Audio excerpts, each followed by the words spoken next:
Small plane crashes in Philadelphia with 6 passengers on board.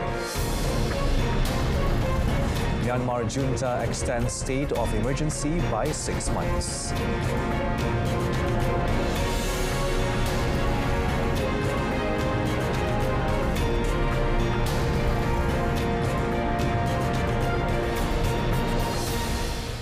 Good afternoon and Salam Malaysia Madani. Thanks for tuning in. You're watching World Today with me, Daniel Bahardin. A small private airplane crashed in northeast Philadelphia Friday, a top official said, with media showing images of a fireball that sparked blazes on the ground in the built-up neighborhood. The crash in the East Coast United States city came just 2 days after a passenger jet and military helicopter collided off Washington's Reagan National Airport, killing 67 people in the deadliest U.S. air disaster in almost a quarter century. According to a report by local broadcaster Fox 29, 6 people were aboard the aircraft that crashed in Philadelphia.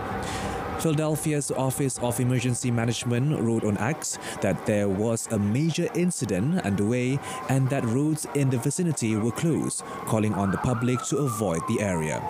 Dozens of first responders were on the scene outside the Roosevelt Open Air Mall that has a large parking lot and several food outlets and stores, according to online map sites. A Northeast Pennsylvania Department of Transport listing showed that Philadelphia Airport is located nearby and is used by smaller aircraft. Right where that pharmacy sign is? Yeah, that's the alley over there. United States President Donald Trump on Saturday will implement tariffs of 25% on Canadian and Mexican imports and 10% on Chinese goods with immediate effect, according to White House officials. Mexico to the tune of Trump has repeatedly warned Mexico and Canada, 2 of the United States' top trading partners, he will impose tariffs if the 2 countries do not end shipments of fentanyl and the flow of migrants across U.S. borders. The announcement of tariffs may roil financial markets and strain the U.S. relationship with its top 2 trading partners. Trump's punitive duties and retaliatory tariffs from Canada and Mexico threaten to disrupt nearly $1.6 trillion in North American trade and effectively end a 30-year free trade system that has deeply integrated the 3 economies. Trump hinted about possible exemptions when he said he would soon decide whether to apply the tariffs to imports of Canadian and Mexican oil, an indication that he may be concerned about their impact on gasoline prices. Crude oil is the top U.S. import from Canada and among the top 5 from Mexico, according to U.S. Census Bureau data. AI chip giant NVIDIA met on Friday with United States President Donald Trump as the company suffered a rough week on Wall Street over competition with China and the threat of tariffs on semiconductors. Trump said he would be putting tariffs on imports of computer chips to the United States, which will punish NVIDIA's business that depends on imported components, mainly from Taiwan. We had a meeting, it was a good meeting, but eventually we're going to put tariffs on chips. We're going to put tariffs on oil and gas. That'll happen fairly soon. I think around the 18th of February. High-end versions of NVIDIA's chips face U.S. export restrictions to the major market of China, part of Washington's efforts to slow its Asian adversaries' advancement in the strategic technology.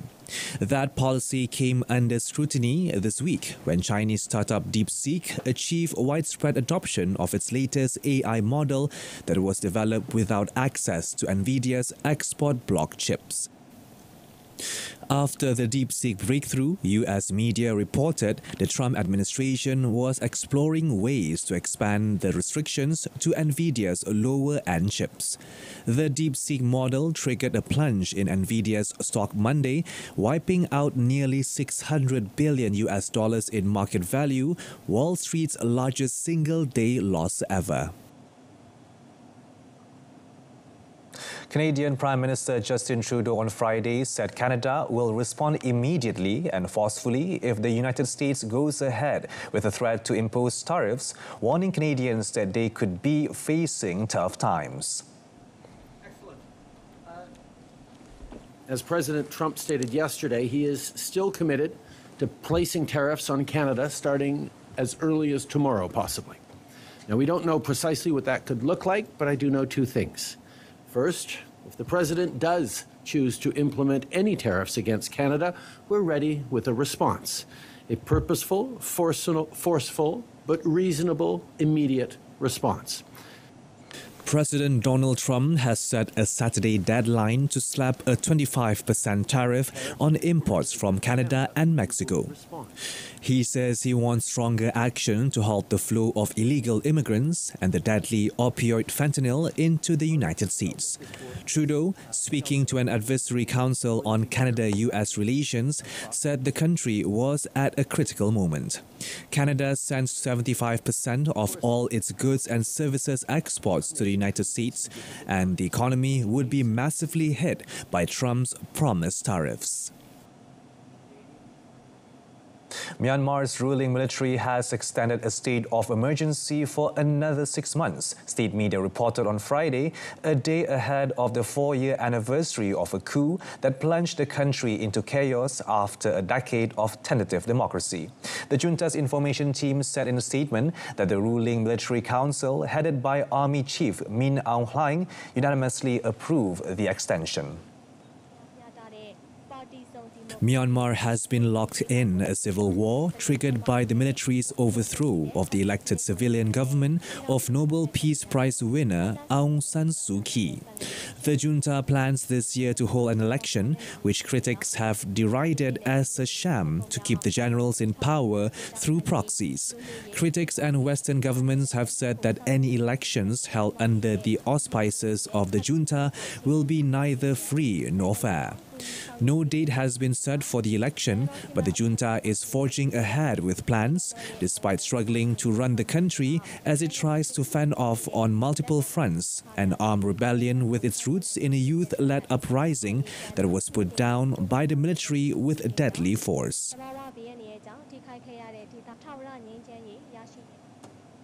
The German parliament rejected an opposition draft law on tightening immigration policy on Friday, 2 days after the opposition Conservatives were accused of reaching an agreement against cooperating with the far right for the first time. Opposition leader Friedrich Merz, whose Conservatives are leading in the polls before a 23 February snap election, said the new law was a necessary response to a series of high-profile killings in public spaces by people of immigrant background. His similar non-binding motion was passed by Parliament on Wednesday, thanks to backing from legislators from the Alternative for Germany AfD, prompting a wave of protests from the public, politicians and even some of his own party at a supposed breach of an agreement not to work with the far right. Senior Social Democrat SPD legislator Rolf Mutzenich warned Merz during pre-vote debate against any backing from AfD. A Dutchland trend poll for public television found that 67% of voters back permanent border controls, including over half the supporters of Chancellor Olaf Scholz's Social Democrats. The delayed third phase of Britain's post-Brexit border regime for imports from the European Union began on Friday, 5 years after Britain left the bloc's single market and 9 years after it voted to leave the EU. After Brexit, Britain's task to untangle supply chains and erect customs borders was so heavy that it only started imposing new rules last year.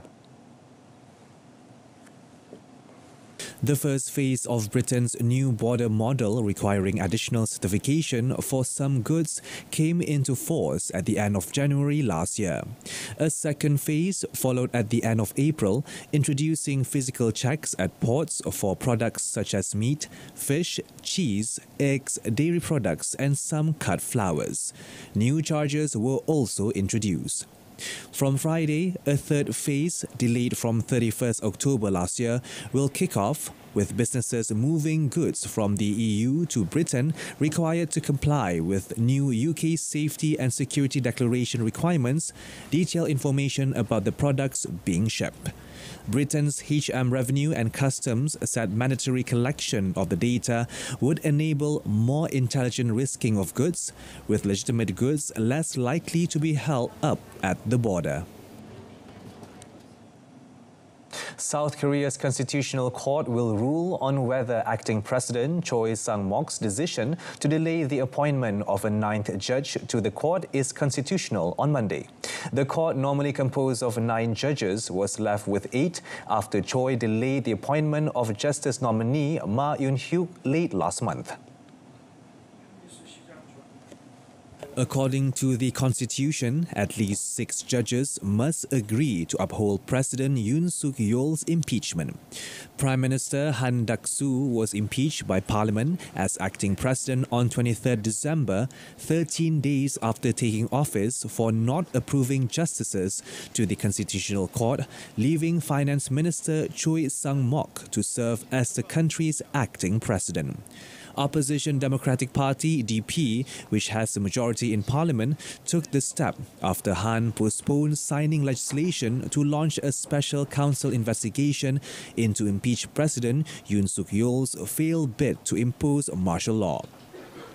The move comes as the country is reeling from Yoon's short-lived bid to impose martial law on 3rd December that he partly blamed on the opposition's propensity to impeach government officials.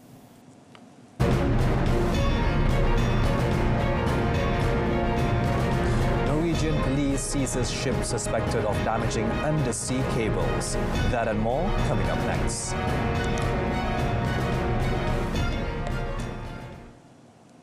Norwegian police said on Friday they had seized and boarded a Norwegian ship with an all-Russian crew on suspicion of involvement in causing damage to a telecoms cable in the Baltic Sea, the second vessel to be named by investigators in the case. The Silver Dania cargo ship was seized at the request of Latvian authorities and with the help of Norway's Coast Guard. The Silver Dania's owner, the Silver Sea Shipping Group, denied that the vessel was involved in the undersea fiber optic cable damage. Sweden and Latvia are investigating the suspected sabotage on Sunday of the cable linking the two countries, and Swedish police seized and boarded Maltese flag cargo ship Vision on suspicion it caused the damage. Norwegian police said the two ship seizures were related to the same incident. The Baltic Sea region is on high alert after a string of power cable, telecom link, and gas pipeline outages since Russia invaded Ukraine in 2022. And the NATO military alliance recently boosted its presence with frigates, aircraft, and naval drones. Polish police briefly detained the country's former justice minister at a television studio on Friday and took him to testify before a phone hacking commission as the government tries to ensure that nationalist predecessors it accuses of wrongdoing are held to account. Former Justice Minister Zbigniew Ziobro told journalists he was not cooperating with the commission as he did not recognize its legitimacy after it was ruled unlawful by Poland's constitutional tribunal. He had repeatedly refused to testify before it, and police have been searching for him elsewhere before they found out he was at the studio. He was taken to Parliament, but the commission ended its hearing before he arrived. The police said Ziobro was released after he was brought to Parliament. Members of Parliament cannot be arrested without the legislature's consent. Ziobro and his allies from the main nationalist opposition Law and Justice (PIS) party say the probe on the alleged use of Pegasus spyware against political opponents is part of an illegal witch hunt against political opponents. TA's coalition government does not recognize the authority of the Constitutional Tribunal, which ruled the commission unlawful as they say it became politicized under PIS.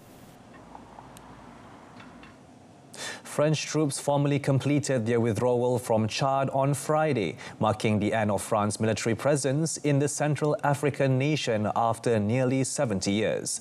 The last French soldiers left the N'Djamena military base this week ahead of the deadline set by Chadian President Mohamed Idriss Déby. Déby, addressing a ceremony at the Surgeon Aji Kose military base in N'Djamena on Friday, hailed the departure as a new dawn for Chad. The event was attended by high-ranking military officials, government ministers, traditional rulers and diplomats, alongside large crowds of onlookers. The withdrawal from Chad is part of a broader reduction in France's military footprint across West Africa. French forces have also been ordered to leave Niger, Burkina Faso and Mali following coup in those countries, while Senegal is negotiating the departure of French troops by the end of this year. Chad announced the end of its military cooperation with France on 28 November. As French influence wanes in the region, some African nations are turning to alternative partners for military assistance. Chad, along with Mali, Burkina Faso and Niger, has shown interest in strengthening ties with Russia, signing military deals and inviting Russian troops to train their armed forces. The Southern African Development Community (SADC) on Friday called for a joint summit with the East African Community to address the escalating conflict in Eastern Democratic Republic of Congo, where Rwandan-backed M23 rebels have made significant advances. Meeting in Harare, the 16-member SADC expressed concern over the situation, which has raised fears of a broader regional conflict. The bloc also discussed heavy losses suffered by its combined force tasked with combating insurgents in eastern Congo. SADC called for defense ministers from contributing countries to visit Congo to ensure the safety of their forces and facilitate the repatriation of injured troops. The call for action comes amid reports from the United Nations of Rwandan forces crossing into Congo towards Bukavu. Rwanda has not responded to requests for comment on these allegations. The M23 rebels, who seized Goma earlier this week, have been pushing south, prompting international backlash against Rwanda and intensifying diplomatic efforts to contain the crisis.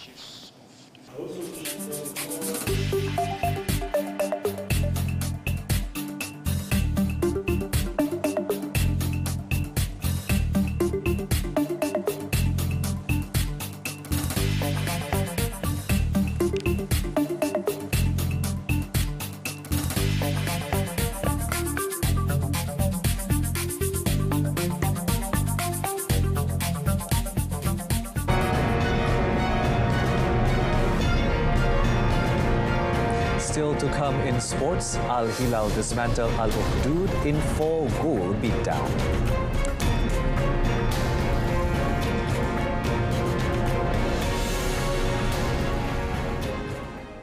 We begin with updates on the Saudi Arabian football scene. Al Hilal put 4 past Al Ukhdud without reply in a blowout win in the Saudi Pro League on Friday.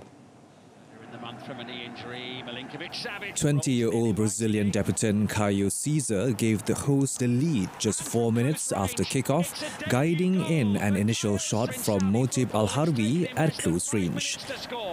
The reigning champions then added 2 more in quick succession, with Serbian international Sergej Milinkovic-Savic curling in a free kick in the 43rd minute before another Brazilian, Marcos Leonardo, made it 3-0 in first half stoppage time. Leonardo then bagged his brace and Al Hilal's 4th 10 minutes after the restart, after his countryman Paulo Vita's initial save from another Al-Harbi shot rebounded in off the former Santos startlet's tie.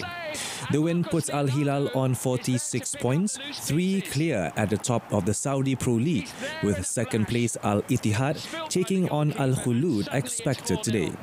Al Ukhdud meanwhile languish in 14th, just a point above the drop zone.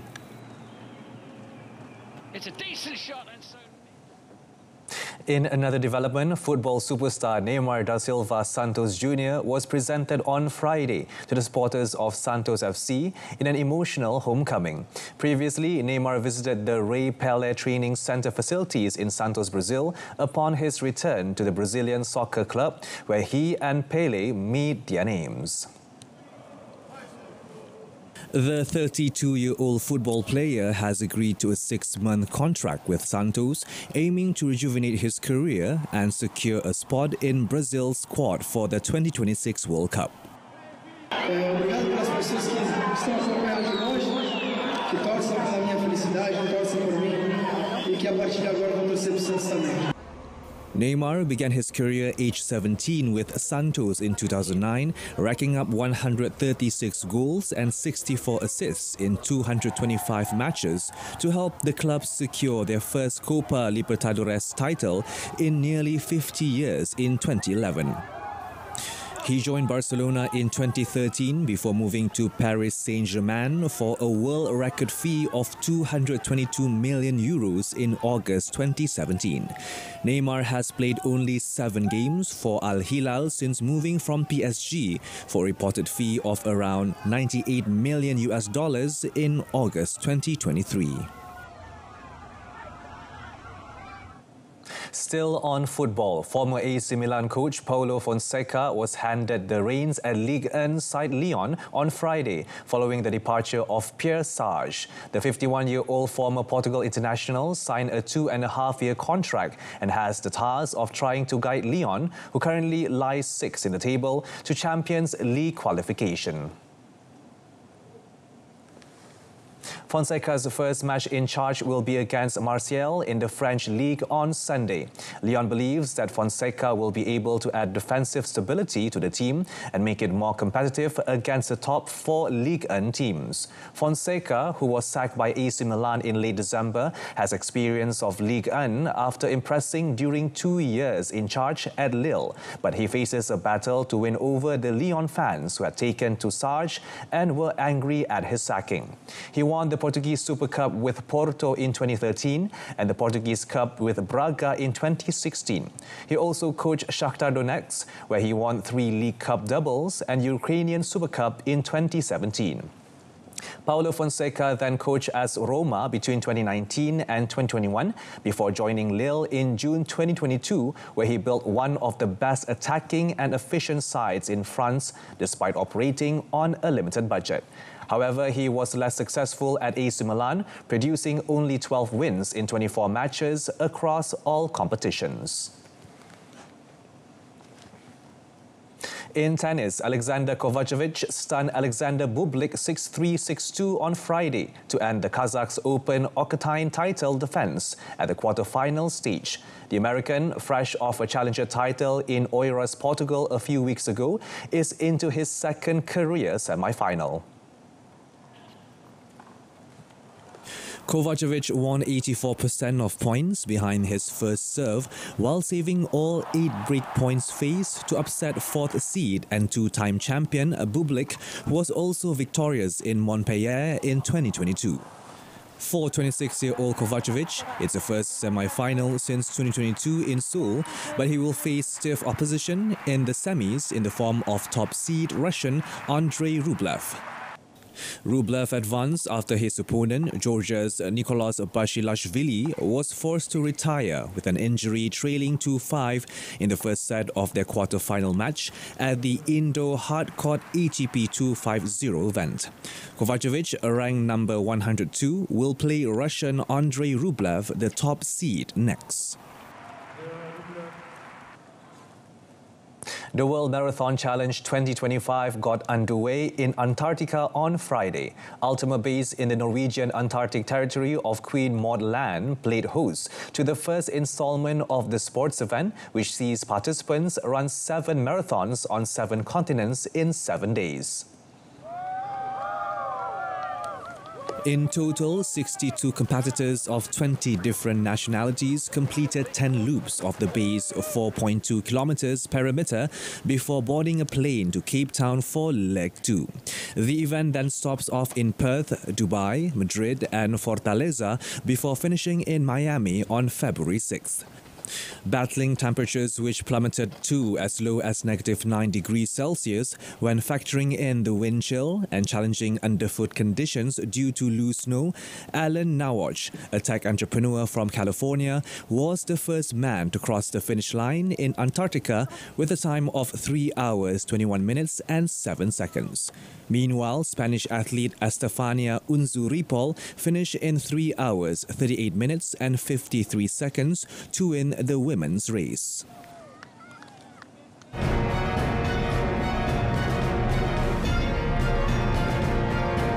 Panda twins make their first public appearance in Berlin Zoo.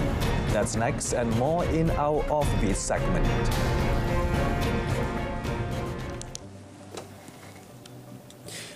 Panda twins born at Berlin's zoo last summer went on public display for the first time on Friday following their outstanding progress.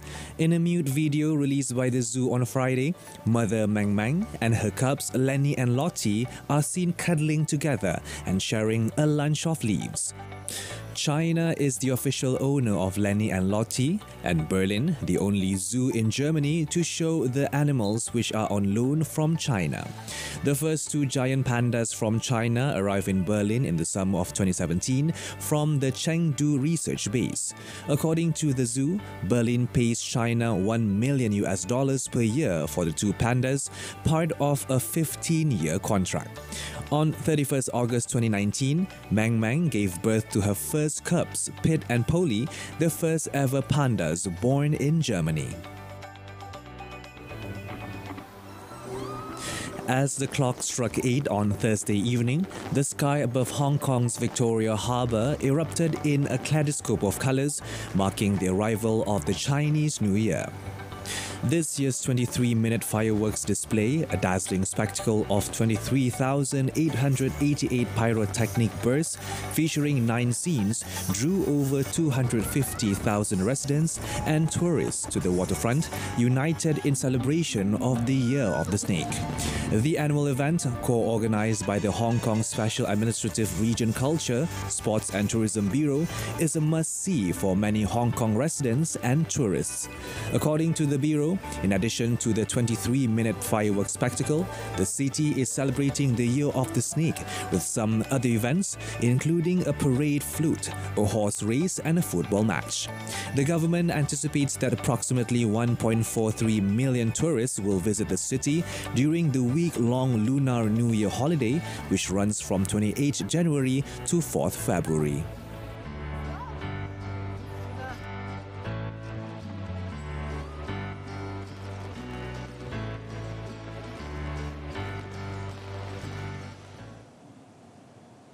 That wraps up World Today this time around. In our top story, small plane crashes in Philadelphia with 6 passengers on board. I'm Daniel Bahardin. Thank you for watching. From the river to the sea, Palestine will be free. Assalamualaikum, salam Malaysia Madani.